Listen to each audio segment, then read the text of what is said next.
அதாவது வண்டி நியூட்ரலில் இருந்தாலும் கிளச் அழுத்தினா தான் ஸ்டார்ட் ஆகும். இப்போ பாருங்கள், இந்த கிளச் அழுத்தாமல் நியூட்ரல் தான் ஸ்டார்ட் ஆகும் சில வண்டி.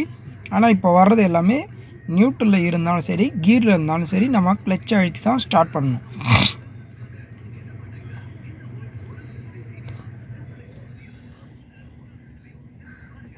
இப்போ நான் நியூட்ரலில் வச்சு ஸ்டார்ட் பண்ணி பார்க்குற மாதிரிங்க. நியூட்ரலில் இருக்குது, அதாவது கீரில் இல்லாமல், கீர்னால் இந்த சைடில் இருக்கணும், இல்லை இந்த சைடில் இருக்கணும். ரெண்டுத்துக்கு நடுவில் இருக்குது நியூட்ரல். இதில் இந்த காரில் அந்த புஷ்ஷெல்லாம் கரெக்டாக இருக்கனால பர்ஃபெக்டாக தெரியுது.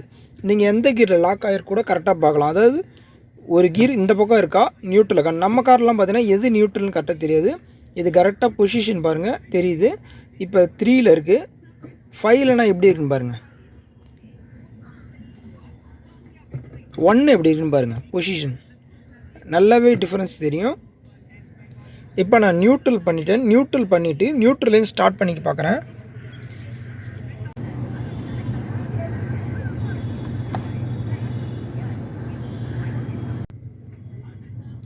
இந்த சாவி டேர்னிங் உங்களுக்கு தெரியும். அதாவது லாக்கில் இருக்கும், ஸ்டேரிங் லாக். அடுத்தது இந்த டேர்ன்ஸ் பண்ணால் ஸ்டேரிங் லாக் ரிலீஸ் ஆகிடும், ஆஃப் கண்டிஷனில் இருக்கும். இதை ஆன் பண்ணிங்கன்னா பவர் இன்ஜெக்ஷன் ஆன் ஆகும் எல்லாமே. இதை பாருங்கள். அடுத்த டேர்ன் பார்த்திங்கன்னா, அடுத்த டேர்ன் வந்து ஸ்டார்ட் பண்ணுறது. இது இன்னொரு டேர்ன் பண்ணால் வண்டி ஸ்டார்ட் ஆகும். இப்போ கிளச்சை அழுத்தாமல் நான் ஆன் பண்ணி காமிக்கிறேன் பாருங்கள், ஸ்டார்ட் ஆகலை. அதே மாதிரி கிளச்சை நான் இப்போ அழுத்திட்டேன். உங்களுக்கு பாருங்கள், கிளச்சை ஃபுல்லாக அழுத்திட்டேன். இப்போ ஸ்டார்ட் பண்ணி காமிக்கிறேன். வண்டி ஸ்டார்ட் ஆகிறது உங்களுக்கு சவுண்டு தெரியும். ஆர்பிஎம் பாருங்கள், 0லேருந்து 10 இருக்கு பாருங்கள், அதான் 100 × 100, அதாவது 1000 அந்த இதில் இருக்கு பாருங்கள். ஆஃப் பண்ணிடுறேன்.